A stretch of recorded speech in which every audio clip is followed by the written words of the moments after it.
Hang on to your seat, baby, because this one's a screamer.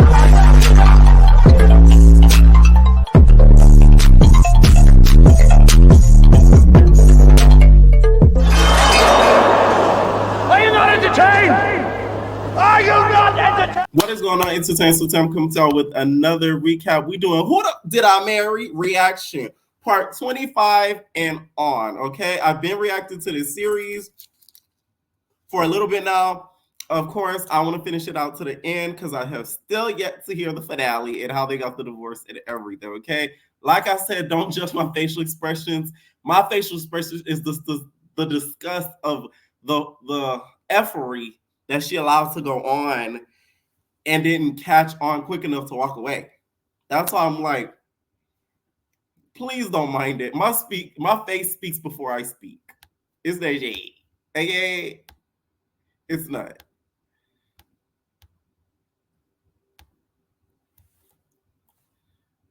And I was like, I need your social because, I'm applying for this job. It's a great job. It's way more money. And, we're talking about moving anyway to Cobb County. So this, this is a God thing. He did not want to give me his social. I showed him the paperwork where I was like, look, because we are married, I can't lie on here. So help me. So he writes down his social security number on the background packet. And I eventually turned it in. I had scanned it, saved it in my email, and sent it in. And I looked at it one day, just going through it, just making sure I didn't really miss anything. All T's were crossed, all I's were dotted. And I looked at his social, and something about the social seemed different than the social security number that I remember seeing when we did our marriage license.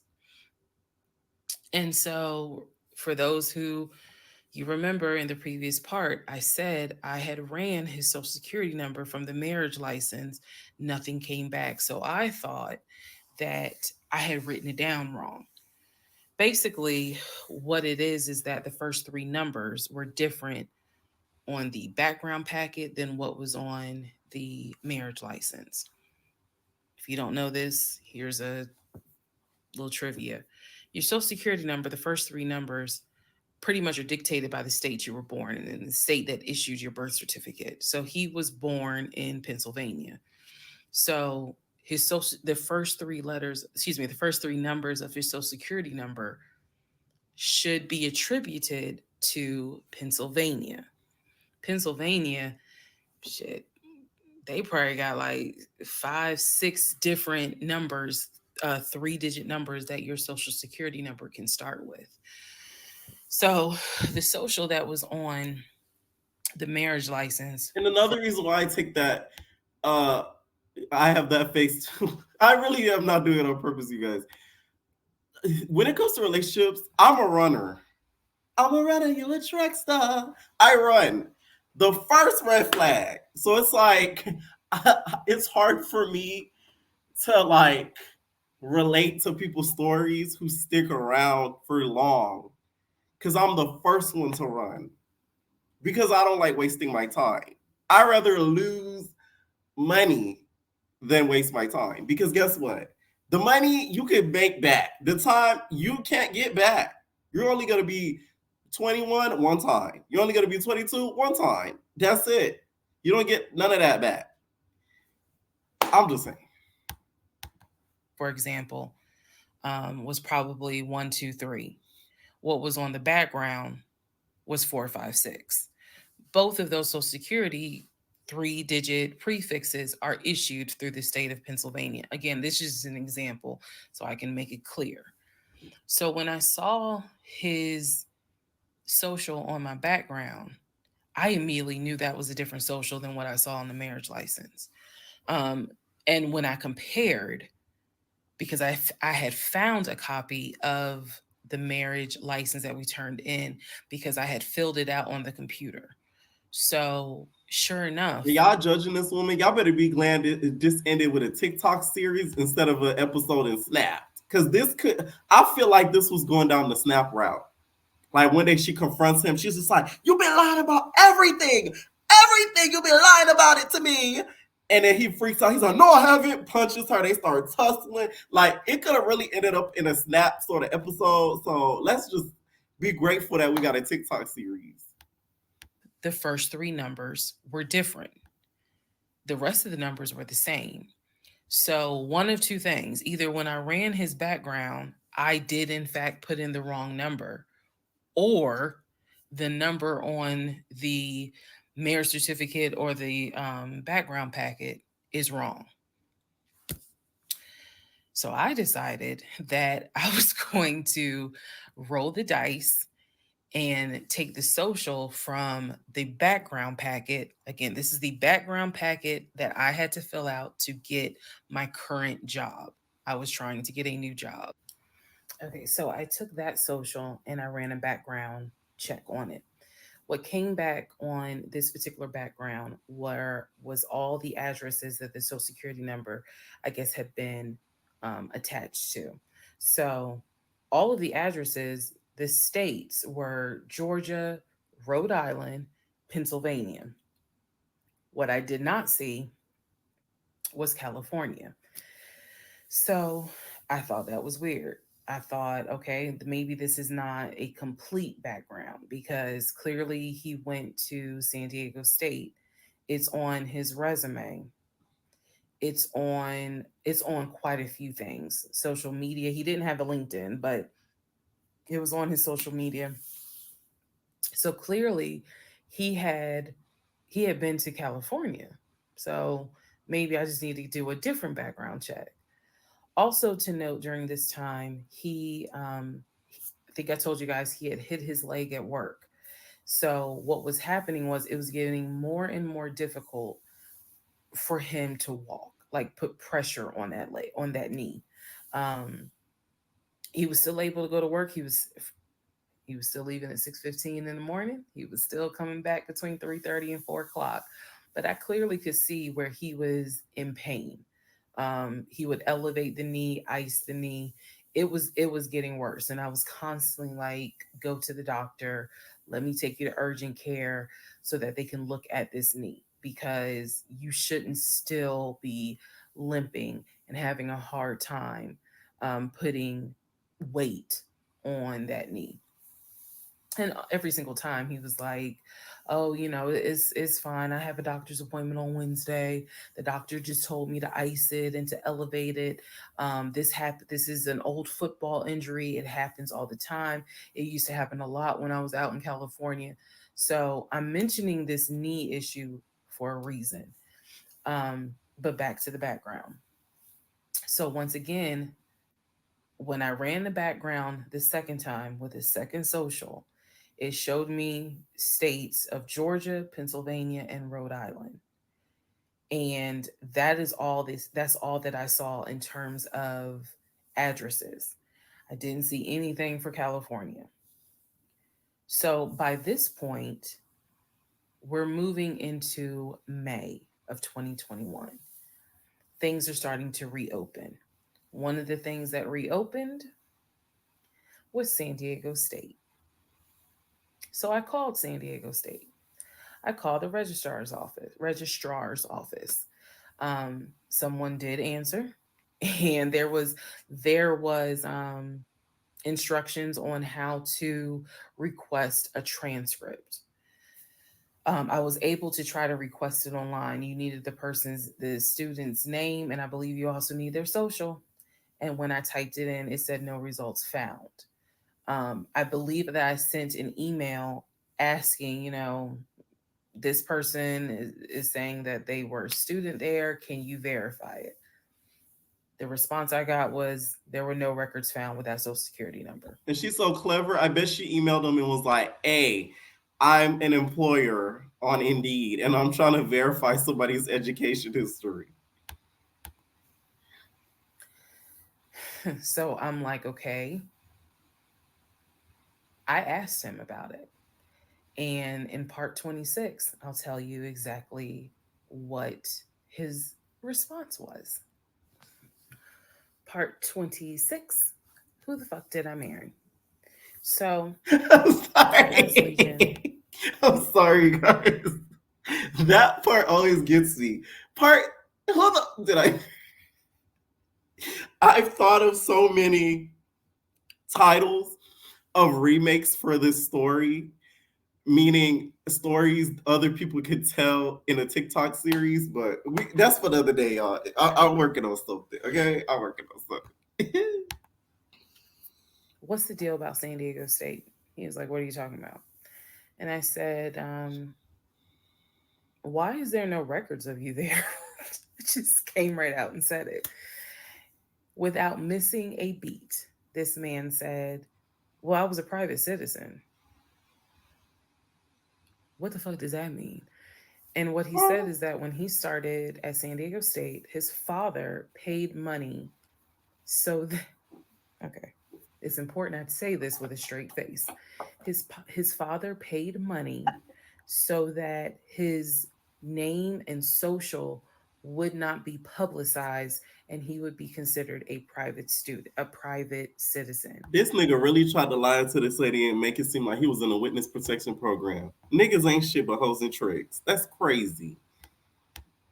He said that he had a card where all he had to do was show the card. He does not have to give his name. He does not have to give any information because he had that card. He said so San Diego State would not have any record of him, but he was in fact a student there. I said, and you claim that you played football. He was like, I did play football. I said, so you're saying that the school did not publish your name anywhere and they were in violation of NCAA rules? And he was like, why are you asking all these questions? And I said, I'm just curious. I'm just curious. You're saying that you were a private citizen, but yet how were you in compliance with NCAA if you were a private citizen and they did not publish your name on any roster?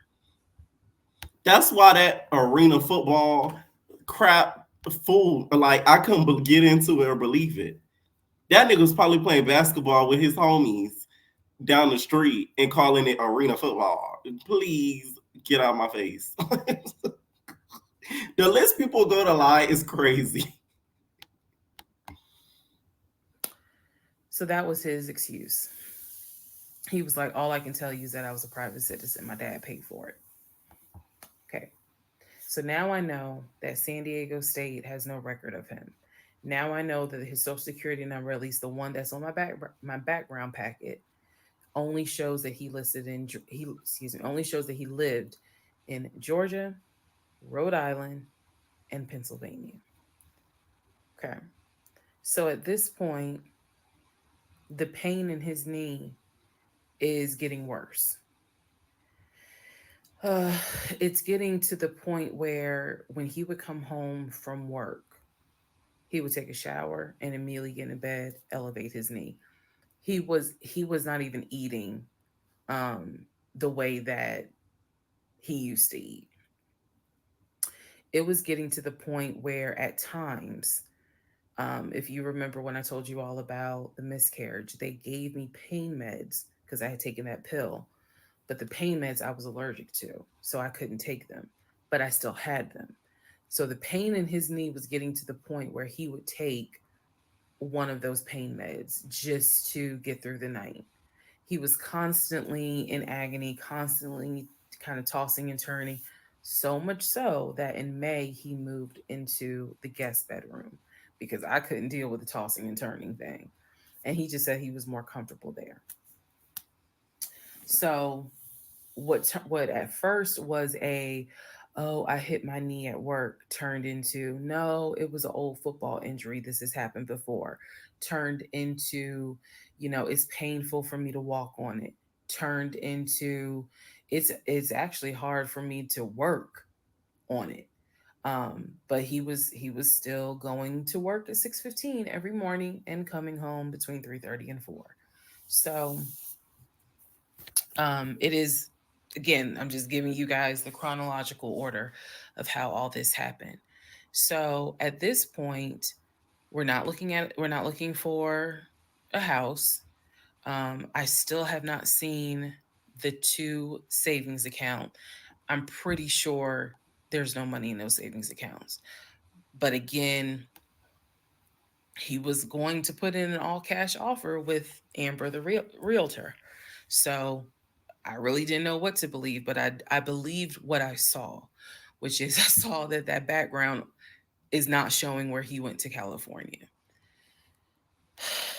So at one point in May, it was close to mid May, he calls me from work. He calls me from work, calls me while I'm at work, and tells me that he got a phone call from his stepson. Mm. The phone call from his stepson, the stepson was crying and was just absolutely distraught. And I'm at work in my office, like, what's going on? And he says to me that the stepson informed him that his stepdaughter passed away, that she died from COVID. The stepson, this is the story. The stepson found her in her apartment because they had not heard from her for a couple of days. And she was unresponsive. He called the ambulance. They pronounced her dead when she got to the hospital. So he was calling to tell me that she had died.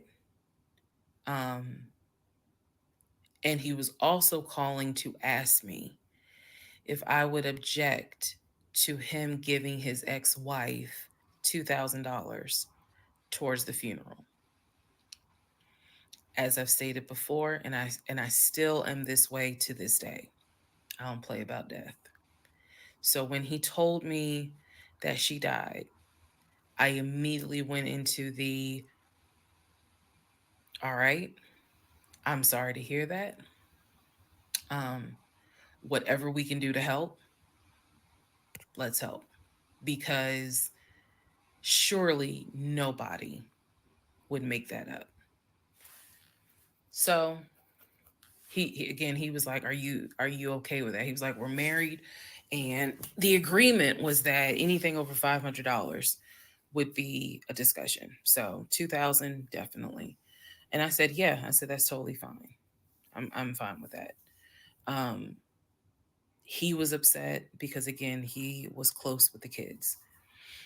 And my heart went out to his ex-wife. It did, because I can't even imagine. I cannot even imagine. So part 27, who the fuck did I marry? So here's where we are at, and here's what we can establish. Number one, I ran an initial background check on the social security number that was on our marriage license. Nothing came back. I subsequently applied for another job. You know how Tammy Roman has a show called Caught in the Act Unfaithful? This is Tammy Roman. And you've been caught in the act unfaithful. They need to give her a show called Bamboozled, where she breaks down and sits with relationships that are in turmoil and find out in regards to the wife if they have been bamboozled. That, I think, is something that would be interesting to watch. They could go through records, background checks, sort of how Neve does with Catfish. We call it Bamboozled. In that job, I had to fill out a background packet. The background packet asked for my spouse's name, date of birth, and his social security number. The social security number on the background packet for the new job did not match the social security number that he gave me for our marriage license. If you are confused, I believe it's in part 25 or part 26 that I explain that. So we can establish that I then ran a background check on the new social security number that was on my background packet.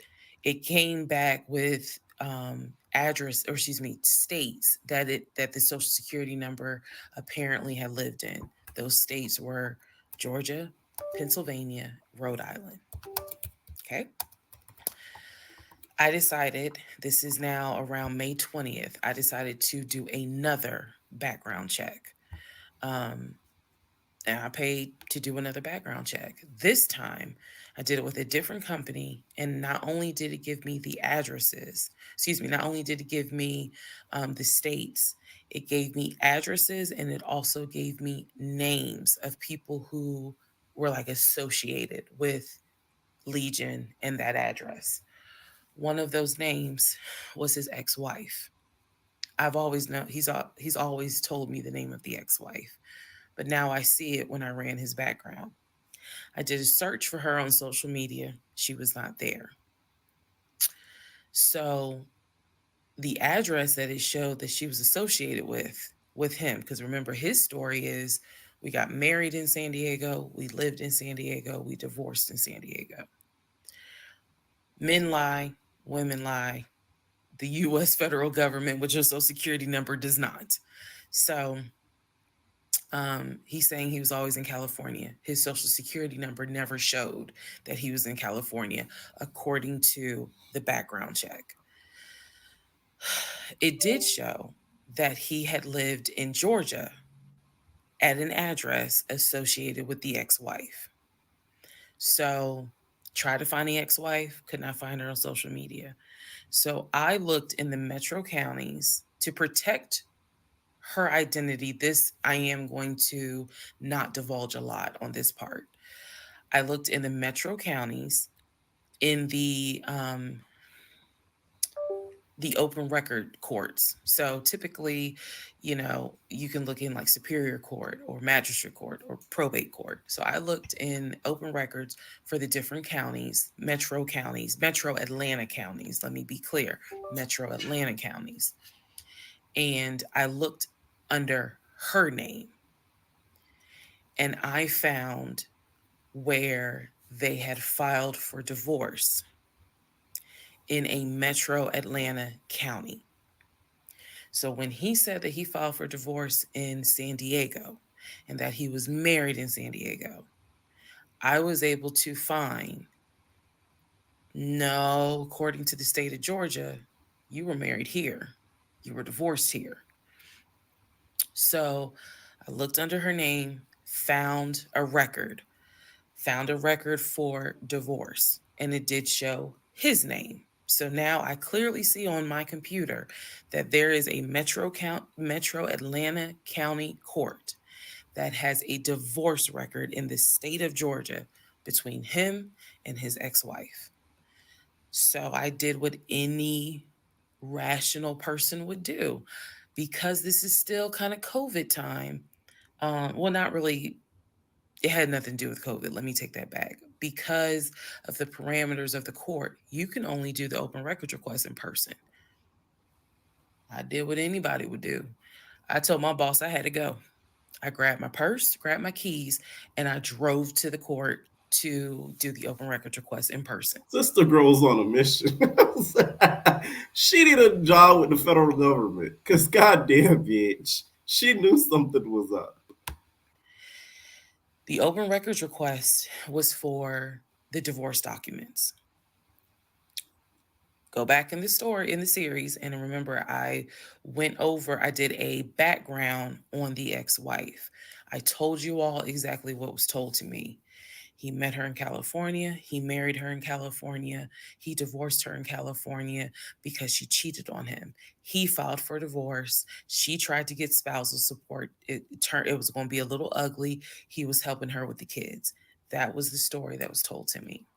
So went to the court, filled out the paperwork, got the open records request for the divorce decree, for the divorce records. First thing I see, he didn't file, she did. Second thing I see, they didn't make it more than 6 months. Oh, I see the date of marriage. I see the date of dissolution. 6 months. So that nigga was 2 and all. Third thing I see, he was served in Metro Atlanta, which means that at the time of the divorce, he was living in Metro Atlanta. California was never mentioned.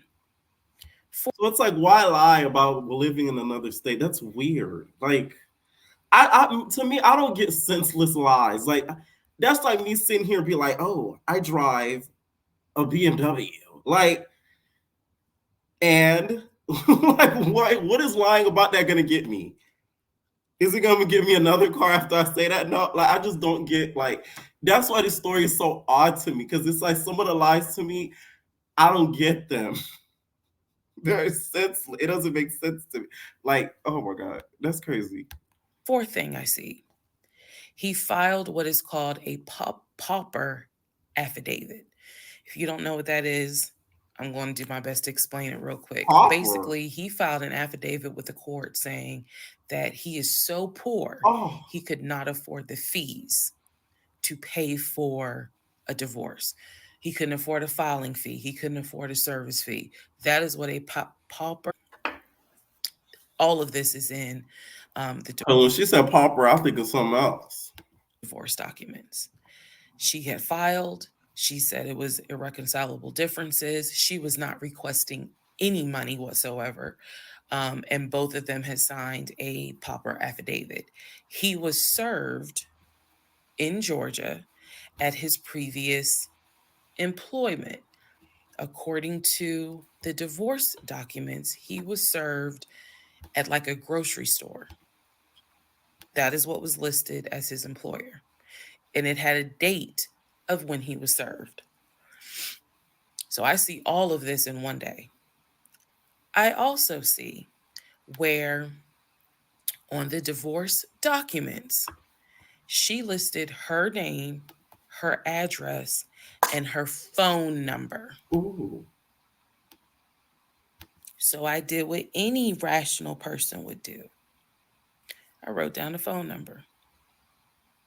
There was a 50-50 chance that the number was already disconnected. She could be like me. I'm one of those people, honey, you can sneeze at a 27-degree angle. I will change my number so quick, you ain't even know what hit you.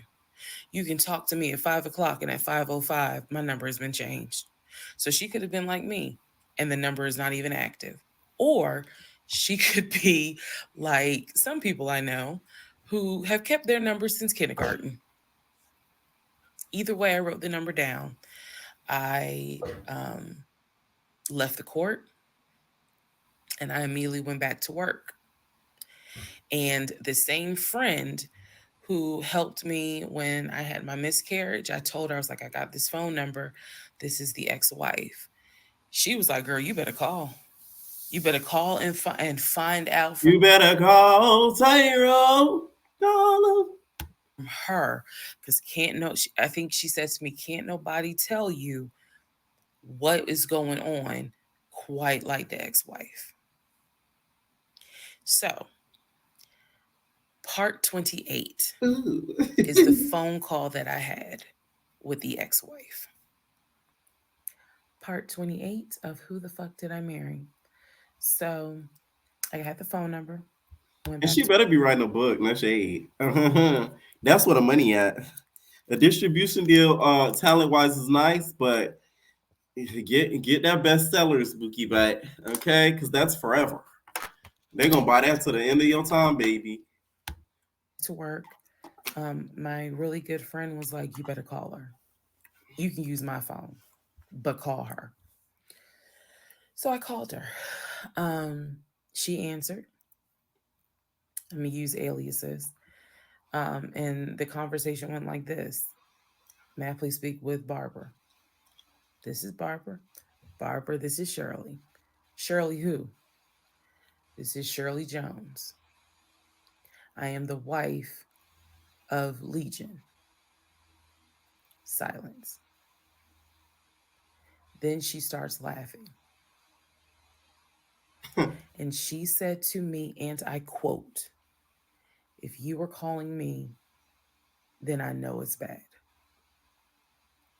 I chuckle and I said to her, I'm not trying to bother you. I'm not trying to disrupt your life.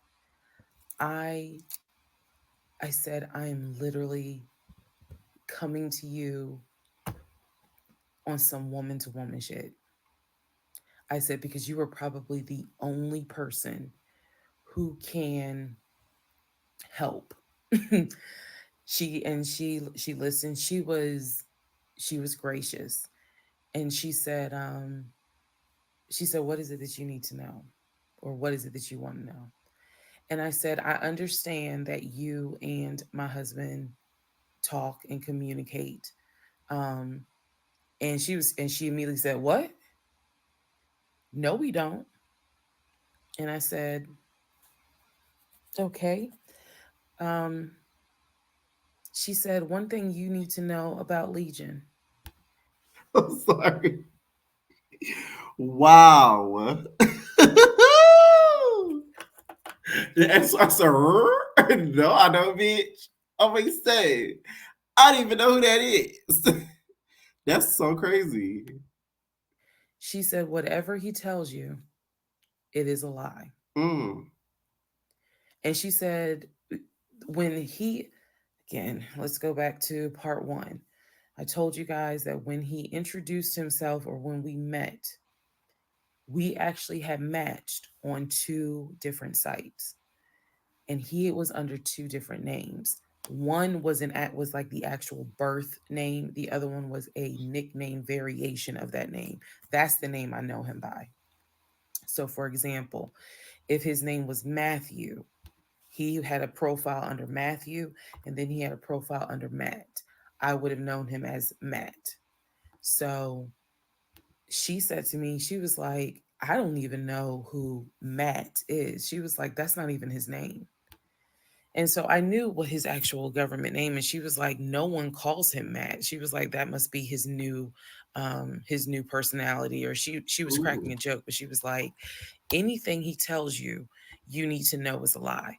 So I just asked her, I said, what was your experience? I said, because I can tell you the story he told me. And she stopped me right there. She said, whatever he told you was a lie. She said, let me guess. He told you I cheated on him. Let me guess. He told you that I wanted money from him. And I said, yeah. And she said, yeah, that's a complete lie. So we had a conversation where she told me how they met. They didn't meet online or anything. I said, well, were you guys ever in California? She said, no.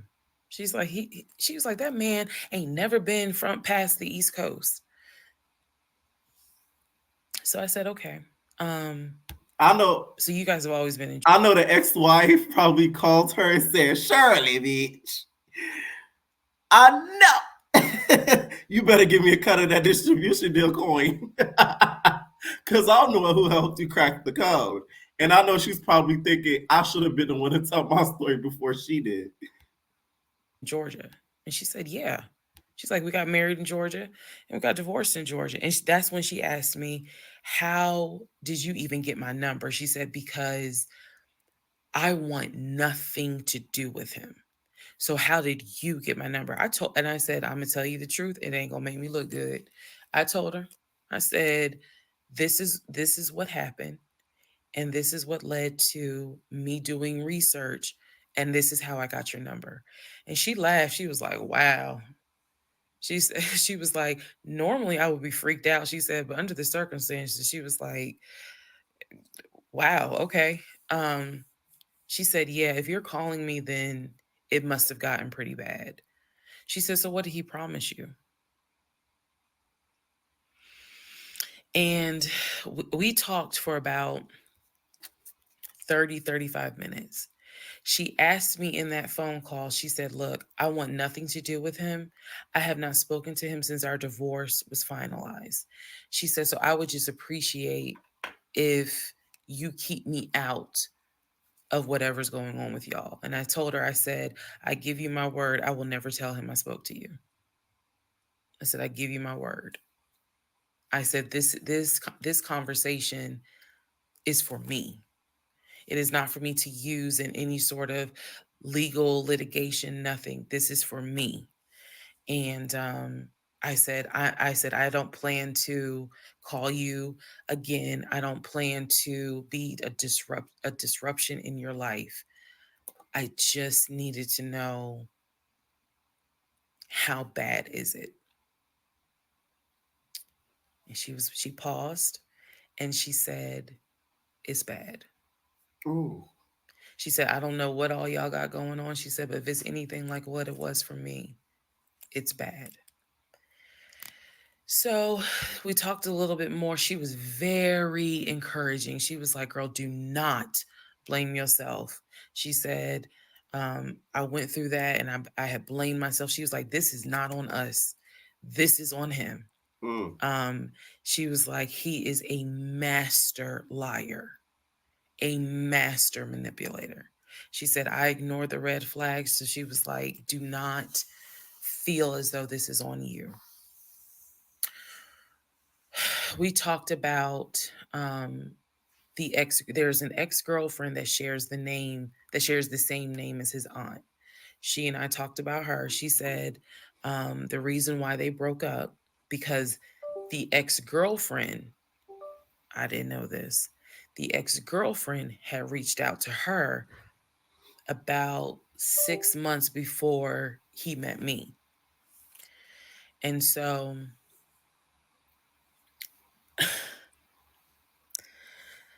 the ex-girlfriend lives in lived in Douglasville. On Legion's driver's license, he had a Georgia driver's license with the Douglasville address. What he told me was that it was the address that his sister, because remember I told y'all his sister Shantae lives in Douglasville. She's a nurse, married with 2 kids.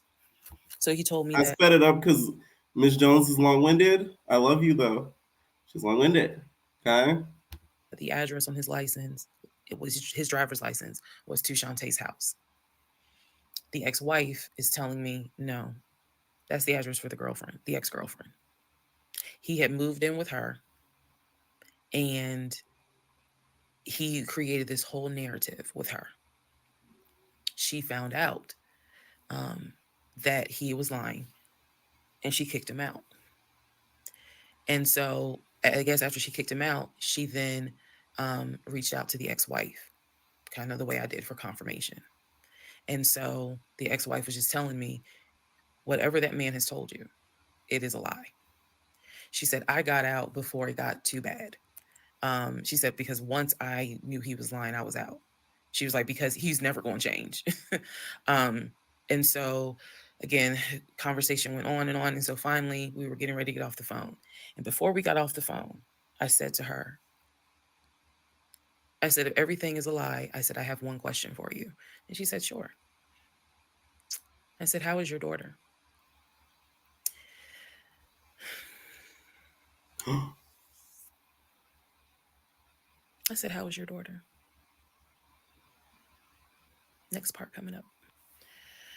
Part 29. Oh Who my the fuck did I God. marry?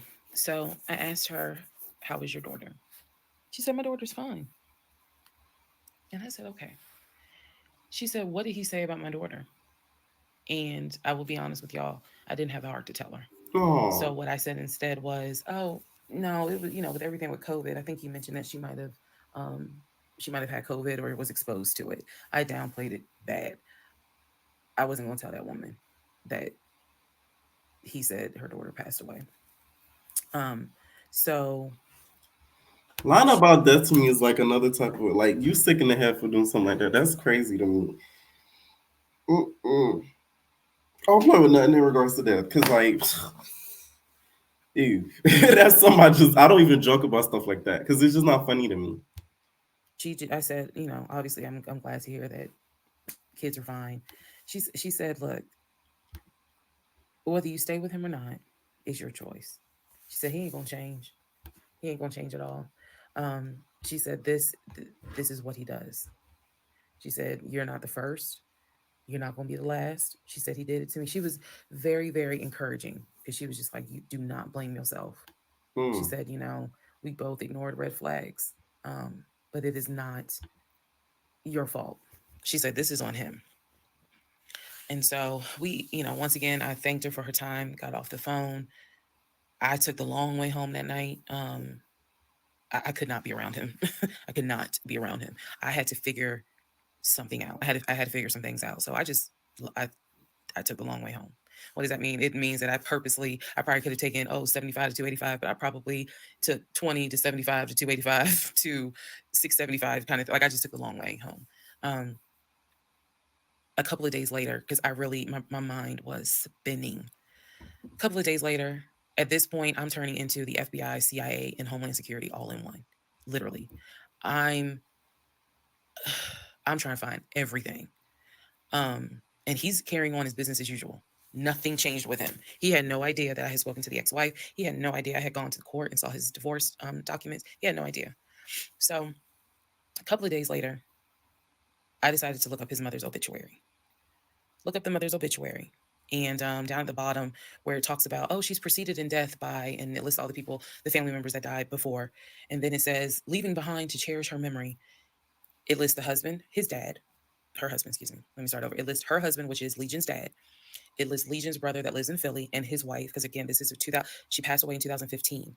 So it lists Legion, the brother in Philly, and his wife and daughter, her granddaughter. It lists Legion and his wife, I think it was like Latoya or something. It did not list the ex-wife I just spoke to. And it clearly said Legion, his wife, Latoya. Then it listed the brother in Nashville, his wife, Jane, or whatever. So I'm thinking to myself, there's two things I was thinking immediately. Number one, who is Latoya? Never heard that name before.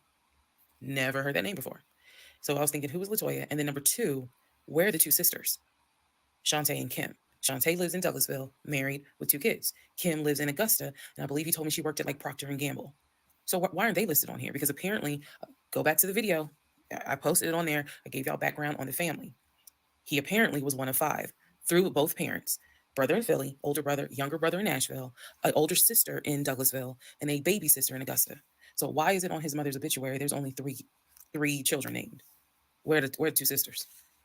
So I'm even more like, what in the hell is going on? And then I started thinking to myself, why wouldn't they list Shantae? Like, they talk all the time, so I know that they're close because he talks to Shantae all the time. So I really was confused. Again, keep in mind, I'm trying to give y'all insight into how I was thinking May of 2021, because I still didn't find out a lot of stuff at that time. I found out enough to figure out, okay, it's not a question of if he's lying. That was over. It's not a question of if he's lying. The question now is becoming, what else is he lying about? So we had the phone call with the ex-wife. Now I see an obituary that apparently there's another wife. I know on our marriage certificate, it only states he had one previous marriage. I had 0, he had 1. So this is how I'm thinking in my head, which is, okay, what am I missing here? I know we've established that he's lying, but who the fuck is Latoya? Like, I'm really trying to understand. Who the fuck did I marry? Stop. And again, he's hobbling around the house, limping, and I'm in in the bedroom. I could not get on Google fast enough to try to figure some stuff out. So,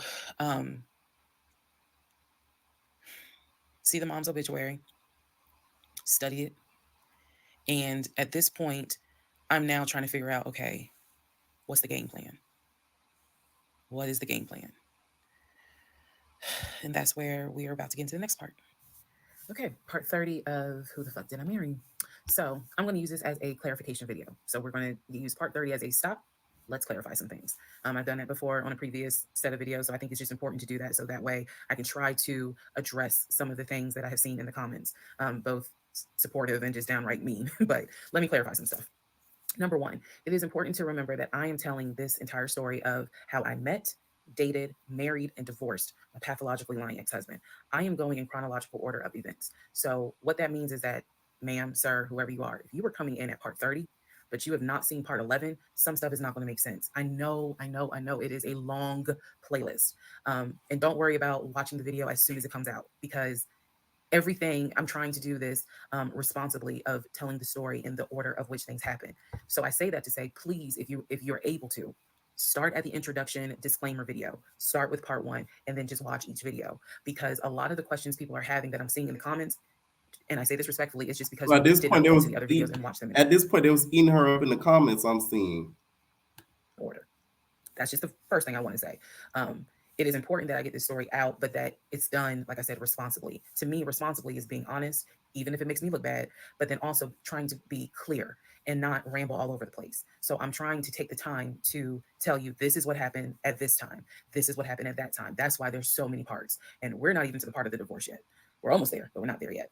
Second thing I want to clarify, I cannot stress this enough. My family and my friends did not know what was going on between Legion and I. They did not know. My family only knew we've met this guy. He's dating our daughter, our niece, our cousin, our granddaughter. He seems to be a really nice guy. He seems to really love her. From what he has told us, he's done well for himself. He played football, and he has worked at this company 6-7 years. And financially, he is in a good place. From what we understand, he just moved here from California. That is what they knew. They did not know about the red flags I had. They did not know what was going on in my head. They did not know what was going on in my heart, because I did not want to look stupid. I'm fully aware that when I tell this story, I look stupid. I'm aware, and I made my peace with that. But at the time, I did not want to look stupid. So it was important to me to put on everything's great. We're really happy. We're looking for a house and everything's going well, knowing full well that behind scenes, I couldn't figure out why he wasn't showing proof of funds. They did not know. So I say that to say, I see the comments about how my aunt gave me horrible advice when I called her about the sexting on Facebook. And I want to clarify something. She did not tell me to stay with him. She did not tell me to leave him. That's not her place, and that's not what she would do. She simply was in shock that any of this had happened and did not know what to give me advice on. The one thing that she did say was, look, he's not your boyfriend, meaning it ain't as simple as, oh, we just gonna break up, pack your shit and go, because you married him. Ma is the most ride or die chick I've ever met. You fuck with me, you fuck with her, and she is straight Jersey. So I love her for it, but I need it to. It's not fair for me to leave it out there as if, oh, she just was like, I mean, go home and deal with it. No, never in a million years. So I want to clarify that. I also want to clarify about my mom. So my mom lived in Arkansas, and when she came to visit in April, we were already married. This is her first time physically meeting Legion.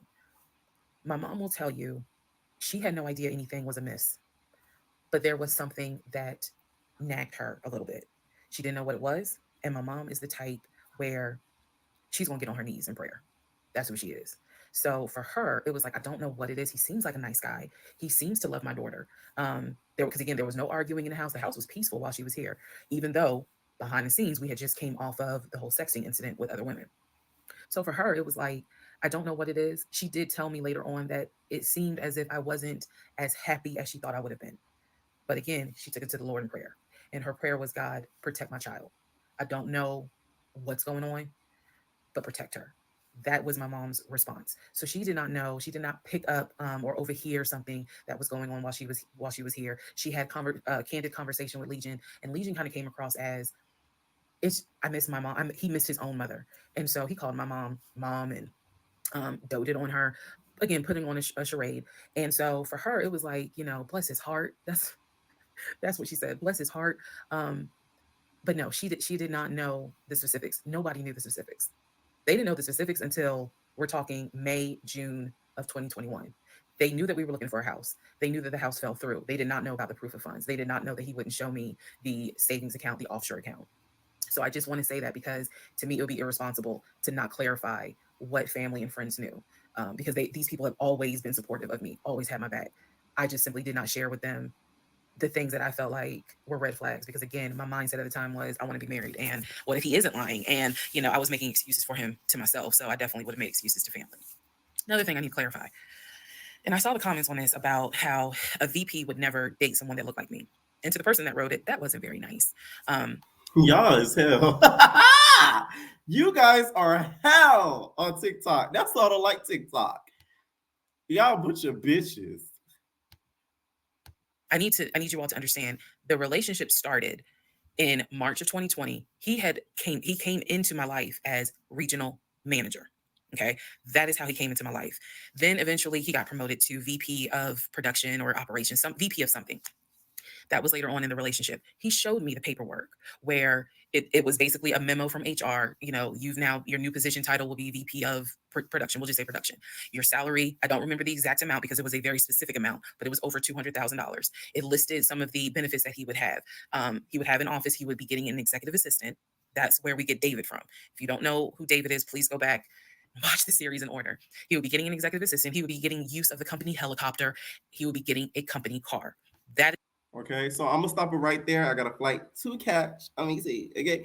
And we're gonna be continuing the rest later on. So yeah, Legion, aka Proof of Funds. We're gonna call you Proof of Funds. You're a piece of crap. Because to use death and lie about it senselessly just doesn't make any sense to me.